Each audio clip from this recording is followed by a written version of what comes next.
था कि ग्रैंडपा। नहीं क्या, मैंने उसकी बात बीच में ही काट दी। अब क्या ये एक्सप्लेन करेगी कि तूने मुझे बेहोश करके यहाँ कैसे बांधा? बस करो। ग्रैंडपा दू जीटेंग अचानक इतनी जोर से दहाड़े कि उनकी आवाज से कमरे में रखे इंसेंस बर्नर की राख तक कांप उठी। वो धीरे से अपनी जगह से उठे। हालांकि ये बुढ़ा 70 साल का होने वाला था, पर उसकी 6 फुट से ज्यादा की हाइट अभी भी एक भयंकर भौकाल और प्रेशर बना रही थी। लड़के, तेरा गुस्सा कुछ ज्यादा ही भड़क रहा है। उस बुढ़े ने अपनी आंखें छोटी की। तुझे औकात पता है अपनी? पता है पिछली बार जिसने मुझसे ऐसे बात की थी वो आज कहाँ है? हड्डियों के अस्पताल में पड़ा होगा। मैंने बिना डरे उसकी आंखों में सीधा घूरा। या फिर नदी के बॉटम में मछलियों का खाना बन चुका होगा। अगर दम है ना तो आज तू मुझे मार के दिखा दे साले। कमरे में अचानक एक डरावनी शांति छा गई। लिंगलिंग का चेहरा डर से सफेद पड़ गया था और उसकी उंगलियां घबराहट में अपनी किपाऊ ड्रेस के किनारे को कस के मरोड़ रही थी। मेरा दिमाग इस वक्त एकदम लेजर जैसा क्लियर था।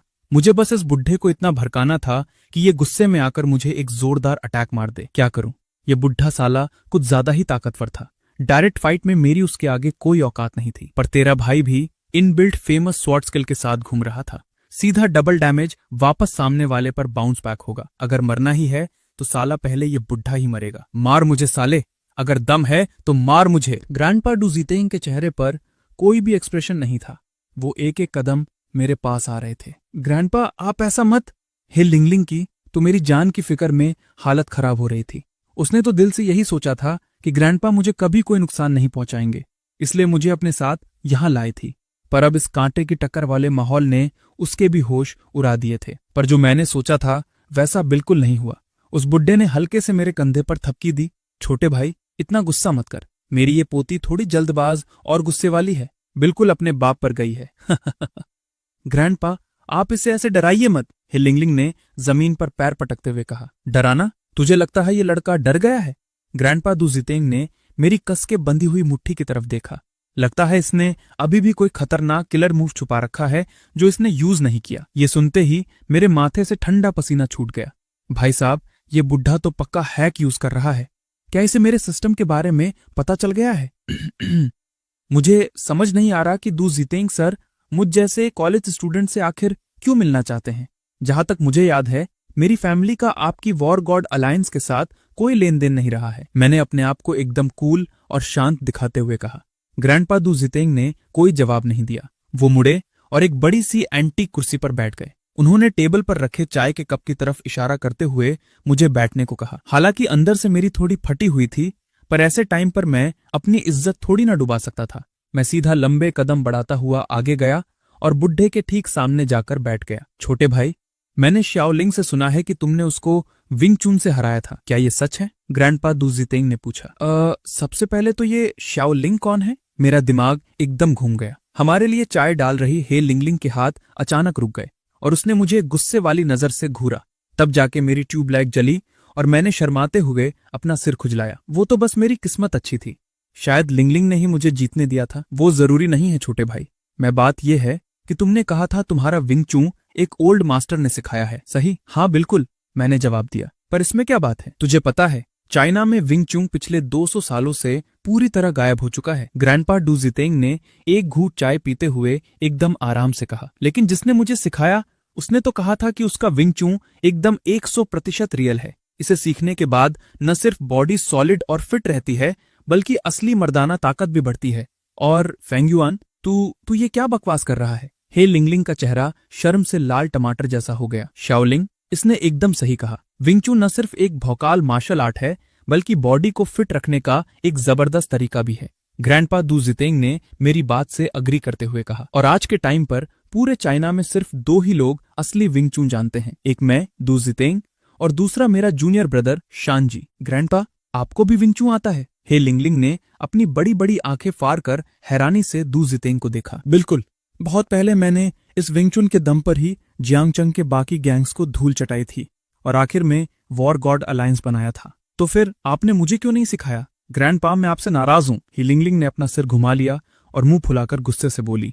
शाओलिंग, ऐसी बात नहीं है कि ग्रैंडपा तुझे सिखाना नहीं चाहते, पर तू इसे प्रैक्टिस ही नहीं कर सकती। विंग चून के लिए एक प्योर यांग बॉडी की जरूरत होती है। और जहां तक तेरे बाप की बात है, जब वो मेरी शरण में आया था तब उसकी एज काफी ज्यादा हो चुकी थी और उसने बेस्ट प्रैक्टिस टाइम पहले ही मिस कर दिया था। पर वेट, इसमें गड़बड़ है। ग्रैंडपा के जूनियर का नाम शानजी है लेकिन फेंग युआन, तूने तो कहा था कि तुझे सिखाने वाले उस ओल्ड मास्टर का सरनेम ये था, ही लिंगलिंग ने अचानक पॉइंट आउट किया। लिंगलिंग, असल में मेरे मास्टर का पूरा नाम ही ये शैनजी है, मैंने जल्दी से कवर अप करते हुए कहा। तेरा मतलब है शैनजी ही तेरा मास्टर है? दू सीतेंग अचानक से अपनी कुर्सी से खड़े हो गए और पूरे जोश में आकर मेरे कंधे पकड़ लिए। अच्छा तो ये बात है, अगर दू सीतेंग सच में शैनजी का सीनियर ब्रदर है तो इसका मतलब मैं अब बिल्कुल सेफ हूं। सीनियर अंकल, मैंने बिना टाइम वेस्ट किए तुरंत अपने हाथ जोड़कर रिस्पेक्ट दी और एकदम ओवर एक्टिंग करके इमोशनल होने का नाटक किया। अच्छा बच्चा, अच्छा बच्चा, मैंने सपने में भी नहीं सोचा था कि इतने सालों बाद आखिरकार मुझे शैनजी की कोई खबर मिलेगी। दू सीतेंग एक तरफ जोर से हंस रहे थे, दूसरी तरफ अपनी आंखों से आंसू पोंछ रहे थे और अचानक उन्हें जोर की खांसी का दौरा पड़ गया। ग्रैंडपा, इतना ज्यादा एक्साइट मत होइए, अपनी हेल्थ का ध्यान रखिए। ही लिंगलिंग जल्दी से आगे आई और डू सीतेंग की पीठ सहलाते हुए उन्हें सांस लेने में मदद करने लगी। छोटे भाई, जल्दी बता, वो साला शैनजी अभी कहाँ है? क्या वो फैंग फैमिली के घर पर है? दू सीतेंग ने किसी और चीज की परवाह नहीं की और बेचैनी से मुझसे शैनजी का पता पूछने लगे। मैं थोड़ा हिचकिचाया। शैनजी, वो अब इस दुनिया में नहीं रहे। तूने क्या कहा? दू सीतेंग के चेहरे पर बसी मुस्कान एक झटके में गायब हो गई। उनकी बूढ़ी आंखें अचानक डर और हैरानी से फट गई और उनकी उंगलियां मेरे कंधे के अंदर ऐसी धस गई जैसे वो मेरी कॉलर बोन को ही तोड़ देंगी। बस 2 साल पहले की बात है, जब मैं हाई स्कूल में था। उन्हें कोविड-19 हो गया था। हमारी फैमिली ने उनके लिए शहर के सबसे बेस्ट डॉक्टर्स बुलाए थे, पर फिर भी मेरी हड्डियां दबने से टूट रही थीं। पर मैंने दर्द सहते हुए दू सीतेंग को एक्सप्लेन किया। नामुमकिन, मेरा भाई पूरी दुनिया में इनविंसिबल था, वो औकात जैसी कोविड की बीमारी से कैसे मर सकता है? दू सीतेंग ने मुझे छोड़ दिया और लड़खड़ाते हुए 2 कदम पीछे गए। उनके टकराने से पीछे रखी एंटीक कुर्सी गिर गई और इंसेंस बर्नर लुढ़क कर पूरे फर्श पर राख फैला गया। ही लिंगलिंग ने घबराकर अपने दादा को संभालने की कोशिश की, पर उन्होंने एक झटके में उसको दूर धकेल दिया। तू झूठ बोल रहा है। दू सीतेंग की आंखें गुस्से और रोने की वजह से एकदम खून जैसी लाल हो चुकी थी। अचानक उन्होंने पूजा टेबल के नीचे से एक छुपी हुई छोटी तलवार निकाली और एक ही झटके में सामने रखी टेबल का एक कोना काटकर फेंक दिया। कल रात ही तो वो मेरे साथ बैठकर दारू पीने आया था। डू सीतेंग की आवाज आंसुओं में डूब गई और गले में अटक गई। वो अपनी बात पूरी भी नहीं कर पाए कि अचानक उनका सिर घुमा और वो सीधा जमीन पर गिर पड़े। ग्रैंडपा! ही लिंगलिंग चीख उठी और तुरंत दू सीतेंग के पास जमीन पर बैठ गई। याओ याओ दी, आप पिछले 15 मिनट से दरवाजे की तरफ देख रही हो, जल्दी कांच फेंको ना। बाई टियान टियन ने अपने हाथों में पोकर कार्ड्स पकड़े हुए ख्यालों में डूबी सू याओ याओ को डांटा। सॉरी, मैं थोड़ा ख्यालों में खो गई थी। सू याओ याओ अचानक होश में आई। उसका छोटा सा चेहरा एकदम शर्म से लाल हो गया। नाना दी, आप देखो, क्या मैं अब अपना एयरप्लेन कार्ड खेल सकती हूँ? शू जिंगजिंग ने बाई तियान तियन की चोरी से अपने कार्ड्स टैंग नाना के सामने किए। टैंग नाना ने बिना ध्यान दिए कैजुअली जवाब दिया। उसका दिमाग भी कहीं और ही चल रहा था। अरे यार, मुझे नहीं खेलना। बाई तियान तियन ने गुस्से में अपने कार्ड्स नीचे फेंक दिए और अपना मुंह फुला लिया। तुम सबका ध्यान खेल में है ही नहीं। लिंगलिंग और वो कमीना आखिर कहाँ गायब हो गए? न फोन उठा रहे हैं, न किसी मैसेज का रिप्लाई दे रहे हैं। टोंग नाना ने अपने कार्ड्स नीचे रखे और एक हल्की सांस ली। शायद किसी इमरजेंसी सिचुएशन में फंस गए होंगे। फिर से इमरजेंसी? नाना दी, क्या आपको नहीं लगता कि वो फोंग युआन सारा दिन कुछ ज्यादा ही मिस्टीरियस बन के घूमता रहता है? बाई तियन तियन ने अपने होठ सिकोड़े। ठीक उसी वक्त बाई तियन तियन की पॉकेट में रखा फोन अचानक बज उठा। ये तो फोंग युआन की कॉल है। सबके अंदर अचानक करंट दौड़ गया और सारी लड़कियां झट से उसके पास आ गई। तियन तियन, तू रुकी क्यों है? जल्दी से फोंग क्लासमेट का फोन उठाना। सू याओ याओ उसको आराम से वेट करते देख थोड़ी बेचैन हो गई। इस बेवकूफ ने इतनी देर बाद कॉल की है, मैं इतनी जल्दी नहीं उठाने वाली। पर उन्हें क्या पता था, मैंने वहां से अचानक कॉल ही कट कर दी। उसने फोन काट दिया। क्या हमें वापस कॉल करनी चाहिए? टोंग नाना एकदम स्पीचलेस हो गई और उसने अपना सिर पकड़ लिया। फिर अचानक से सू याओ याओ के टेबल पर रखा फोन बजने लगा। ये फोंग क्लासमेट की कॉल है। सू याओ याओ जल्दी से भागकर अपना फोन उठाने गई। उसने घबराहट में चार्जिंग केबल निकाली, पर तभी उसका हाथ फिसला और फोन लुढ़क कर ठीक बेड के नीचे चला गया और रिंगटोन एकदम से बंद हो गई। ओह नो, फोंग क्लासमेट का फोन बेड के नीचे चला गया। याओ याओ, तू भी ना। टोंग नाना दोबारा से अपना सिर पकड़ कर रह गई। फोन दोबारा बजा और इस बार ये टोंग नाना का फोन था। टोंग नाना ने 1 सेकंड वेस्ट किए बिना फोन उठाया और सीधा कान पर लगा लिया। Hello Phong yuan. फोन के दूसरी तरफ से कोई आवाज नहीं आई। नाना दी, शायद आपने अभी गलती से हैंगअप वाले बटन पर क्लिक कर दिया। बाई तियन तियन ने धीरे से याद दिलाया। हेलो, आखिर किसी ने फोन तो उठाया। मैं तो सोच रहा था मेरा फोन ही खराब हो गया है। मैंने फाइनली सू जिंगजिंग का नंबर डायल करके कनेक्ट कर ही लिया। तुमने मुझे कॉल क्यों किया? मैं तो काज खेल रही हूँ। फोन की दूसरी तरफ से सू जिंगजिंग अपने हाथों में पकड़े पोकर कार्ड्स को ध्यान से देखते हुए बोली। मैंने देखा कि तियन तियन और बाकियों ने मुझे 20 से ज्यादा कॉल्स की थी, तो मैंने वापस कॉल की, पर उन सबका फोन लग ही नहीं रहा था। वो लोग? सू जिंगजिंग ने अपना सिर उठाकर घड़ी देखी और उसके पास बैठी हुई बाकी तीनों लड़कियां शर्माते हुए अपना सिर ना में हिलाने लगी। मुझे नहीं पता वो लोग फोन क्यों नहीं उठा रही, सू जिंगजिंग ने बोला। तभी तोंग नाना ने बिना आवाज के होठ हिलाकर इशारा किया। जल्दी पूछ, वो अभी कहाँ है? हाँ यार, वो बस सबको टेंशन देना जानता है। क्या फोंग क्लासमेट आज रात वापस आकर सोएगा? सू जिंगजिंग मजबूरी में अपनी उंगलियां गिनते हुए फोन पर बोली। नाना दी पूछ रही हैं तुम अभी कहाँ हो? तियान तियान कह रही है तुमने उसे काफी टेंशन दे दी। और याओ याओ दी पूछ रही हैं कि क्या तुम वापस आकर उनके साथ सोने वाले हो? नहीं नहीं, मेरा वो मतलब बिल्कुल नहीं था जिंगजिंग। सू याओ याओ ने घबराकर अपने हाथ हिलाए और उसका चेहरा शर्म से एकदम टमाटर जैसा लाल हो गया। मैं आज शायद वापस नहीं आ पाऊंगा। मैं अभी लिंगलिंग के घर पर हूँ। यहाँ थोड़ी गड़बड़ हो गई है, मैंने खांसते हुए समझाया। ठीक है। फोंग युआन कह रहा है कि वो आज लिंगलिंग दी के घर सोएगा और वापस नहीं आएगा। सू जिंगजिंग ने फोन होल्ड करके लाइव कमेंट्री दे दी। क्या फोंग युआन, तू मार्शल आर्ट्स की प्रैक्टिस कर रहा था ना? अब तू प्रैक्टिस करते करते लिंगलिंग दी के घर कब पहुंच गया? बाई टियान टियान से रहा नहीं गया और वो आगे आकर फोन पर चिल्ला पड़ी। टियान टियान, तू पहले शांत हो, मेरी आराम से बात सुन। मैं अभी फोन पर हिचकिचा ही रहा था कि अचानक बैकग्राउंड से ही लिंगलिंग की जोर की आवाज आई। फोंग युआन, ग्रैंडपा होश में आ गए, जल्दी आओ। फोन की दूसरी तरफ डरम में चारों लड़कियों के कान एकदम खड़े हो गए। तंगनना के नाखून ने बिना सोचे समझे पोकर कार्ड पर एक गहरा निशान बना दिया। बाई तियन तियन की गोल गोल आंखें हैरानी से और फट गई और सू याओ याओ ने अपने हाथ में पकड़ी चार्जिंग केबल की टाइट नॉट बांध दी। वो मुझे लिंगलिंग बुला रही है, मैं फोन रखता हूं। मैंने जल्दी से कॉल काट दी और डॉर्म रूम में बस फोन कटने की बीप बीप गूंजने लगी।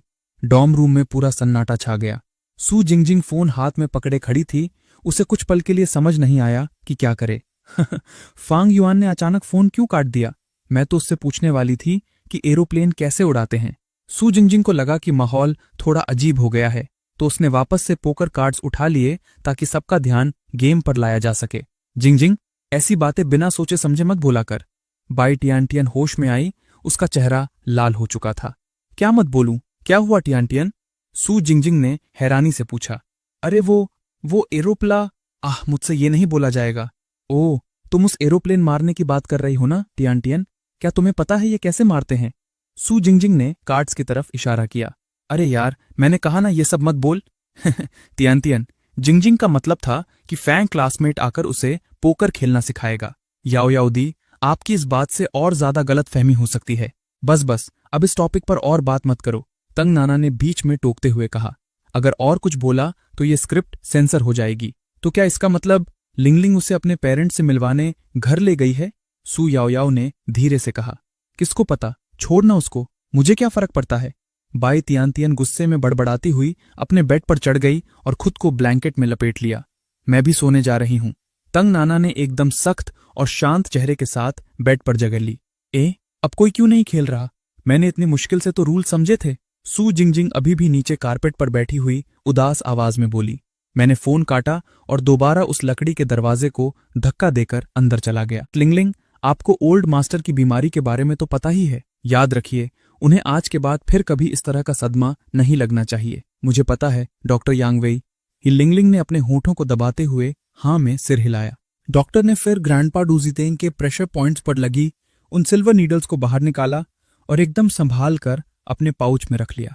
उसके जाने के बाद कमरे में सिर्फ मैं ही लिंगलिंग और ग्रैंडपा डूजितेंग बचे थे, जो अभी भी एकदम बेजान आंखों से छत को घूर रहे थे। सैंडलवुड इंसेंस दोबारा जला दी गई थी। उसका धुआं हल्के हल्के हवा में उठ रहा था, पर कमरे की उस भारी और टेंस हवा को मिटा नहीं पा रहा था। मैं बेड के पास खड़ा था।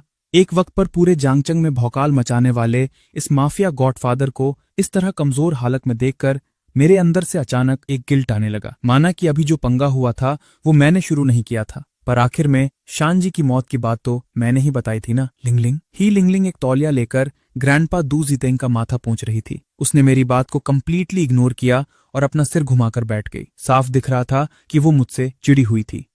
ग्रैंडपा दू जितेंग खांसते हुए उठकर बैठ गए। ग्रैंडपा, आप उठ क्यों गए? जल्दी से लेट जाओ। डॉक्टर यांग वे ने कहा है आपको पूरा रेस्ट करना है। हाँ सीनियर अंकल, आप प्लीज पहले ठीक से आराम कर लीजिए। मैं भी जल्दी से आगे बढ़ा और उन्हें सहारा देने लगा। अरे ये मेरी पुरानी बीमारी है, कोई टेंशन की बात नहीं। ये साला फैंग युआन हर बार वही दो घिसी पिटी बातें पेलता है। अगर कुछ असली औकात वाली चीज है तो उसकी वो खानदानी नीडल वाली टेक्निक ही है। ग्रैंडपा दू जितेंग ठीक से बैठ गए और इशारा किया कि हमें टेंशन लेने की जरूरत नहीं है। मैं तो बस इस बात से हैरान हूं कि कॉजवे बे वाली वो खूंखार फाइट मेरे और शैनजी की आखिरी मुलाकात बन जाएगी। दू जितेंग ने एक बहुत भारी सांस ली। असल में मेरे मास्टर ने कभी एक बार बताया था कि उनका एक सीनियर ब्रदर है, पर मैंने सपने में भी नहीं सोचा था कि वो आप ही होंगे। क्या आप मुझे शैनजी के बारे में कुछ और कहानियां सुना सकते हैं? उनकी वो धुंधली आंखें एक पल के लिए मेरे चेहरे पर रुकी और अचानक उनके अंदर जैसे एनर्जी आ गई। उनकी आवाज में अब एक गुजारिश वाली फीलिंग आ रही थी। मैं एक सेकंड के लिए रुका, फिर हल्के से स्माइल किया। मैं बेड के किनारे पर बैठ गया और अपने हाथों में उस बुढ़े की सूखी और कमजोर हथेली को पकड़ लिया। बिल्कुल बताऊंगा सीनियर अंकल, आप आराम से सुनिए। मेरे मास्टर जो थे ना, पूरी रात गुजरने के बाद ग्रैंडपा दू जितेंग की हंसी अभी भी वैसी ही कांटे जैसी शार्प थी। उनकी आंखों में नींद का 1% भी असर नहीं था। फांग युआन छोकरे, तुझे नहीं पता, एक बार जब हम दोनों भाई मस्ती मारने लड़कियों के पास गए थे, साला शैनजी ने अपनी पैंट आधी उतार ली थी कि तभी अचानक वहां पुलिस छापा मार दी। फिर गेस कर क्या हुआ? मैं तो किसी तरह बच के निकल गया, पर वो साला पकड़ा गया। जब मैं उसे पुलिस स्टेशन से बाहर निकालने गया तो वो कमीना मुझसे गुस्सा होकर जेल सेल में ही छुप गया और बाहर आने से सीधा इनकार कर दिया। वो तो सच में बड़ा फास्ट निकला। मैंने पूरी तरह थकी हुई आवाज में हाँ मिलाई। मेरी पलकें आपस में टकरा रही थीं। नींद के मारे मेरी हालत खराब हो चुकी थी। मैंने कहा सोचा था कि इस बुढ़े का स्टैमिना इतना खतरनाक होगा। पूरी रात होने के बाद भी भाई साहब अकेले ही लंबा लंबा भाषण पेल रहे थे। मेरे पास कोई ऑप्शन था ही नहीं।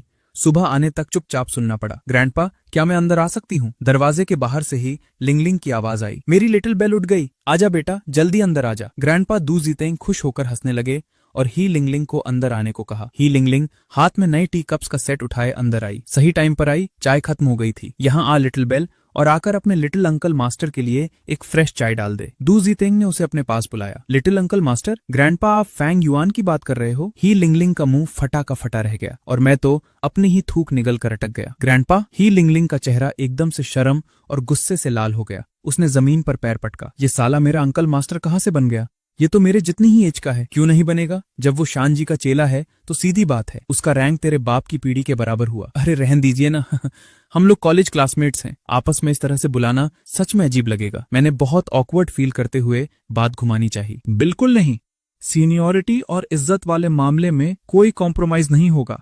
ग्रैंडपा दू जितेंग ने अपना चेहरा एकदम सख्त करके कहा। ही लिंगलिंग पूरी तरह इरिटेट और शर्म से भरी हुई थी, पर ग्रैंडपा दू जितेंग के उस फाइनल डिसीजन के सामने उसकी एक नहीं चली। मजबूरी में उसको झुकना ही पड़ा। तो ठीक है फिर। ही लिंगलिंग ने अपने होठ चबाए और बिना अपने मन के मेरे लिए कप में चाय भरी। लिटिल अंकल मास्टर, प्लीज चाय लीजिए। उसने जानबूझकर लिटिल अंकल मास्टर वाले लफ्जों पर पूरी जान लगाकर जोर दिया। उसकी नजरों में भयंकर धमकी थी, जैसे कह रही हो, साले अगर तूने इसे एक्सेप्ट किया तो जिंदा नहीं बचेगा। मैंने अपनी जान हथेली पर रखी और वो चाय का कप पकड़ा। गलती से मेरी उंगली ही लिंगलिंग की टिप से टच हो गई और मेरा हाथ वहीं एक झटके से कांप गया। ग्रैंडपा दू जितेंग ने खुश होकर हाँ में सिर हिलाया और अपनी दाढ़ी सहलाई। लिटिल बेल, जब तू और तेरे लिटिल अंकल मास्टर एक ही कॉलेज में हो तो आगे से इसका कुछ ज्यादा ही अच्छे से ध्यान रखना। ही लिंगलिंग के कान गुस्से में पूरे लाल हो गए थे। वो बड़बड़ाए, कौन इस कमीने का ध्यान रखेगा? सीनियर अंकल, वैसे मुझे अब कॉलेज निकलना चाहिए। मैंने खिड़की के बाहर साफ सुबह होती देखी। आज मेरी क्लास भी है। हाँ ग्रैंडपा, मुझे भी क्लास के लिए वापस जाना है। ही लिंगलिंग ने तुरंत बैकअप दिया। वो तो बस किसी भी हाल में इस अजीब माहौल से फरार होना चाहती थी। अभी से जा रहे हो? ग्रैंडपा दू जितेंग अचानक खड़े हो गए। वो हम दोनों को ऐसे लाचारी से देख रहे थे जैसे उनकी गप्पे अभी तक अधूरी रह गई थी। सीनियर अंकल, मैं आपसे पक्का किसी दिन आकर मिलूंगा। मैंने जल्दी से प्रॉमिस पेल दिया। आप आराम से रेस्ट कीजिए। रुको जरा भतीजे, बताना साला शानजी की कब्र कहाँ बनाई है? ग्रैंडपा दू जितेंग के चेहरे पर वापस से रोने वाला उदास लुक आ गया। समंदर में। उनकी आखिरी ख्वाहिश थी कि उन्हें समंदर के हवाले कर दिया जाए। मैंने एक डीप और भारी आवाज में जवाब दिया, सही है, ये उसी कमीने लड़के का स्टाइल था। ग्रैंडपा दू जितेंग अचानक पीछे घूम गए और अपने चेहरे पर हाथ फेर लिया।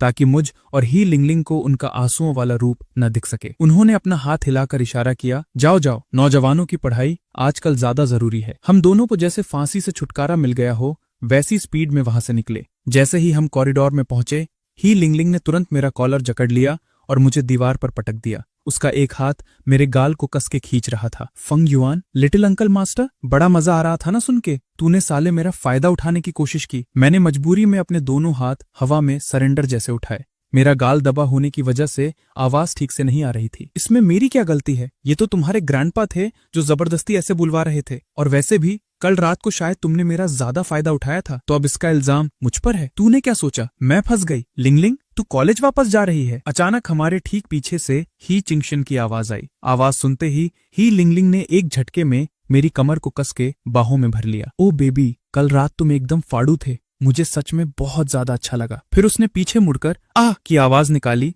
और शर्म का दिखावा करते हुए मेरे सीने से पूरी तरह चिपक गई। डैड, ये क्या कर रहे हो आप? मैं और मेरा बॉयफ्रेंड आपस में रोमांस कर रहे थे ना। भगवान मेरी कसम खाए, मैंने पूरी रात बुढ़े के साथ बातें पेलने के अलावा एक उंगली तक नहीं हिलाई थी। अरे लिंगलिंग, ये क्या? तुम लोग इतनी सुबह सुबह ही चिंगशन का मुंह बंद का बंद रह गया और वो पूरी तरह स्पीचलेस था। बस अब आपस में लिपटना बंद करो। बॉस ने मुझे बोला है कि मैं तुम दोनों को कॉलेज छोड़कर आऊं। ही चिंगशन ने आगे आकर तुरंत हम दोनों को अलग किया। कॉलेज वापस लौटते टाइम ही चिंगशान खुद कार चला रहा था और बार बार अपने रियर व्यू मिरर से हमें चोरी छुपे ताड़ रहा था।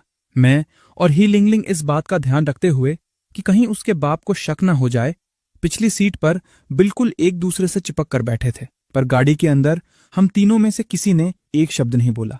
एकदम भूतिया और सन्नाटे वाली फीलिंग आ रही थी। मुझे याद तक नहीं कि मैंने कितनी उबासियां ली। डूजितेंग ने पूरी रात मेरी वाट लगा दी थी और अब मुझे इतनी गंदी नींद आ रही थी। ठीक तभी ही लिंगलिंग ने अपनी उंगली से मुझे चुभोया और फिर अचानक अपनी थाई पर थपथपाया। मैं एक सेकंड के लिए हिला गया। समझ ही नहीं आया कि ये चल क्या रेगादा है। ही लिंगलिंग ने अपनी आंखें घुमाई और एक झटके में मेरे सिर को दबाकर अपनी थाई पर रख लिया। थोड़ी देर सो जाओ, उसने बहुत धीरे से मेरे कान में बोला। उसकी पतली उंगलियों ने प्यार से मेरे माथे पर पड़े बालों को साइड किया। कल रात को तुमने बहुत प्रेशर झेला है। ही लिंगलिंग की थाइज एकदम मुलायम और गर्म थीं। वहां से एक हल्की सी रोज की खुशबू नाक में आ रही थी। आगे की सीट पर बैठे ही चिंगशान ने मिरर में इस पूरे सीन को देख लिया। उसका मुंह हिला पर उसने एंड में कुछ नहीं बोला, बस चुपचाप एसी का टेम्परेचर थोड़ा बढ़ा दिया। मैं तो बस आंखें बंद करके खुद को रिलैक्स करना चाहता था, पर पता नहीं कब बिना होश हुए ऐसी गहरी नींद में निकल गया। उस हल्की हल्की ब्लर वाली नींद में मुझे महसूस हुआ जैसे किसी ने बहुत प्यार से मेरे ईयर लोब को दबाया हो और तभी मेरे कान के पास ही लिंगलिंग की एक मीठी सी धीमी हंसी वाली आवाज आई। लिटिल अंकल मास्टर, काफी मजा आ रहा है सोते हुए, है ना? मैं बुरी तरह फंस गया था। हाँ, एकदम सही सुना तुमने। क्लास के बाहर उन 3 कैंपस ब्यूटी लड़कियों ने मेरा रास्ता रोक लिया था। अच्छा जी, तो आखिरकार तो मेरे हाथ लग ही गया। कमीने फैंग युआन, बाई तियनतियान ने मेरी नाक पर उंगली पॉइंट करते हुए कहा। उसके ठीक पीछे सू जिंगजिंग और सू याओ याओ सॉलिड दीवार बनकर खड़ी थी। गुड मॉर्निंग तियनतियान, तुम लोग ये क्या? मैंने अपनी आधी नींद वाली आंखें मली। मैं अभी तक पूरी तरह से होश में नहीं आया था। बाई तियनतियान किसी गुस्से से भरी हुई बिल्ली की तरह लग रही थी, जबकि सू जिंगजिंग और सू याओ याओ ने एकदम सॉलिड टीम वर्क दिखाते हुए एक ह्यूमन वॉल बना ली थी ताकि बाकी स्टूडेंट्स हमें ना देख सके। बै तियनतियान ने अपने पंजों पर खड़े होकर मेरा कान जोर से पकड़ लिया। गुड मॉर्निंग की बच्ची, कल रात लिंगलिंग दी के घर में बड़ा चैन की नींद सो रहा था ना? साले फोन तक नहीं उठाया। सू याओ याओ ने धीरे से बै तियनतियान के कपड़े को खींचा। तियनतियान, पहले हमें सुन लेना चाहिए कि फांग क्लासमेट क्या कहना चाहता है। वहीं सू जिंगजिंग ने अपनी स्कर्ट के नीचे से एक भारी हथौड़ा निकाला और उसे बै तियनतियान के आगे करते हुए एक सॉलिड इशारा किया कि इसका यूज पेलने में करो। मेरा नशा और नींद एकदम से फुर हो गए। अरे भाई, मैंने कल रात तुम सबको वापस कॉल की थी, तुम लोगों ने ही फोन नहीं उठाया था। वो मेरा एक स्पेशल रीजन था, इसलिए मैंने कॉल नहीं उठाया। बै तियनतियान ने तुरंत मेरा कान छोड़ दिया। उसकी नजरें अब इधर उधर घूम रही थी। मेरा भी फांग क्लासमेट। उस वक्त मेरा फोन गलती से बेड के नीचे गिर गया था। सू याओ याओ अपनी उंगलियां आपस में मसलते हुए धीमी आवाज में बोली, देखा, जब तुम लोगों के पास फोन ना उठाने के स्पेशल रीजंस हो सकते हैं तो मेरे पास क्यों नहीं हो सकते? सही बात है ना? बात तो सही लग रही है। सू जिंगजिंग ने अपना सिर हाँ में हिलाया। सॉरी फांग क्लासमेट, हमने तुम्हें गलत समझा। ये दोनों बातें सेम कैसे हो सकती हैं? बै तियनतियान पहले थोड़ी रुकी, फिर अचानक उसकी ट्यूबलाइट जली। हमने 20 से ज्यादा कॉल्स की, तब जाके तूने रिप्लाई दिया। खत्म, मेरा प्लान फेल हो गया। मैं इनको बेवकूफ नहीं बना पाया। ये दूसरी बार है फांग युआन, ये तेरी दूसरी गलती है। रात को बिना बताए बाहर रहना। As a student council president मैं तेरे डेली पॉइंट्स काटने का डिसीजन लेती हूँ। ये बोलते ही बै तियान ने अपनी छोटी सी डायरी निकाली और मेरा नाम लिखने लगी। नहीं, ऐसा मत कर तियान, मेरी गलती है। वेट एक सेकंड, तू स्टूडेंट काउंसिल प्रेसिडेंट कब बन गई? वो पोजीशन तो उस लॉन्ग आउतियान के पास थी ना? यंग मास्टर पर कल दोपहर फिर से 2 स्टॉकिंग्स पहने हुए अजीब आदमियों ने अटैक कर दिया था। मैं उनकी मदद करने जाना चाहती थी, पर यंग मास्टर ने कहा कि अगर मैं कॉलेज में ही रहूंगी तो उनके लिए यही सबसे बड़ी मदद होगी। सू जिंगजिंग ने एकदम सीरियस होकर बताया। उसके बाद बाकी मेंबर्स ने वोट देकर मुझे कॉलेज की टेम्परेरी स्टूडेंट काउंसिल प्रेसिडेंट बना दिया। बै तियान ने एटीट्यूड में अपनी चिन ऊपर की और अपनी उंगली मेरे सीने पर चुभोते हुए बोली, तो समझा ना छोटे युआन, आगे से मुझे मक्खन लगाना शुरू कर दे। Feng Yuan. अचानक कॉरिडोर से एक जानी पहचानी आवाज आई। ही लिंगलिंग हाथ में एक बैग पकड़े एकदम बिंदास स्टाइल में चलते हुए हमारी तरफ आ रही थी। उसे आसपास लोगों की अजीब नजरों से कोई फर्क नहीं पड़ रहा था। ये ले, कल रात तेरे उतारे हुए कपड़े और तेरी बाइक की चाबी भी इसमें है। मैंने किसी को बोलकर तेरी बाइक कॉलेज के गेट पर भिजवा दी है। क्लास खत्म होने के बाद ले लेना। ही लिंगलिंग ने वो बैग मेरे हाथ में थमा दिया। जैसे ही मैंने वो बैग पकड़ा और मेरी उंगलियां चाबी के ठंडे मेटल से टच हुई, मुझे महसूस हुआ जैसे 2 गुस्से से जलती हुई नजरें मेरी बॉडी में छेद कर देंगी। लिंगलिंग दी। बै तियान ठीक ही लिंगलिंग के पास आई। उसकी आवाज अब हद से ज्यादा मीठी और चिपचिपी लग रही थी। कल रात आप दोनों ने खूब मजे किए ना? ही लिंगलिंग को तब जाके रियलाइज हुआ कि सीन थोड़ा गड़बड़ है। उसने अपनी आईब्रो उठाई, तीनों लड़कियों को घूरा और अचानक उसके होठों पर एक कमीनी सी स्माइल आ गई। हाँ, मजा तो आया, बहुत ज्यादा मजा आया। वो जानबूझकर मेरे एकदम क्लोज आई, मेरे कॉलर को ठीक किया और बोली, क्यों, सही कहा ना? बॉयफ्रेंड? बॉयफ्रेंड? बै तियान और सू याओ दोनों एक साथ चीखी। मेरा सिर डर के मारे झटके मार रहा था। ये जानबूझकर कर रही है, आग लगा रही है। तुम लोग मेरी बात सुनो, मेरी बात तो सुनो। तो फैंग क्लासमेट, तुम सच में लिंगलिंग के साथ उसके पेरेंट्स से मिलने गए थे ना? सू याओ बिना पलकें झपकाए मुझे घूर रही थी। बात तो सही है कि मैं फैमिली से मिलने गया था, पर ये वैसा नहीं था जैसा तुम लोग सोच रही हो। तो फिर ये बॉयफ्रेंड वाली बात कहां से आई? बाई तियान पूरी तरह शौक में मुझे और ही लिंगलिंग को ताड़ रही थी। तियान याओ, तुम दोनों का रिएक्शन एकदम कमाल था। अच्छा ठीक है, अब और मजाक नहीं करूंगी। थोड़ी देर पूरी सिचुएशन एक्सप्लेन करने के बाद, तो इसका मतलब अब छोटे युवा लिंगलिंग दी के लिटिल अंकल मास्टर बन गए हैं। हालांकि मैं बिल्कुल नहीं मानती, पर ग्रैंडपा हमेशा से इन अंडरवर्ल्ड के रूल्स को मानते आए हैं, तो मैं भी कुछ नहीं कर सकती। ही लिंगलिंग ने लाचारी से अपने हाथ हवा में उठा दिए। तो लिंगलिंग, अगली बार मुझे फिर से किडनैप मत कर लेना, वरना इस बार तियान पक्का मेरे पॉइंट्स काट लेगी। क्या मैं इतनी बुरी हूं? तू ऐसे बोल रहा है जैसे मुझे तेरे पॉइंट्स काटने का बड़ा शौक है। बाई तियान ने गुस्से में मेरे पैर पर जोर से अपना पैर मार दिया। ओ तेरी, 8 बजने वाले हैं, मुझे भी अपने डिपार्टमेंट वाली साइड जाकर क्लास अटेंड करनी है। ही लिंगलिंग ने नीचे अपनी घड़ी देखी, फिर सबको हाथ हिलाकर वहां से तेजी से निकल गई। लिंगलिंग दी चली भी गई? वैसे फैंग युआ, तू लिंगलिंग दी का बॉयफ्रेंड कब बन गया? सू जिंगजिंग ने अचानक अपना सिर उठाया और ऐसे पूछा जैसे अभी किसी गहरी नींद से जागी हो। जिंगजिंग, अभी थोड़ी देर पहले ही तो हमने इस बात पर डिस्कशन खत्म किया है। लिंगलिंग, मुझे तुमसे कुछ बात करनी है, क्या मैं कर सकती हूँ? बैल्कनी पर सू याओ ने कपड़े उतार रही ही लिंगलिंग के ठीक पीछे जाकर थोड़ा घबराते हुए पूछा। अजीब बात थी। ही लिंगलिंग पीछे मुड़ी, उसने सू याओ को ऊपर से नीचे तक घूर कर देखा। उसकी आंखों में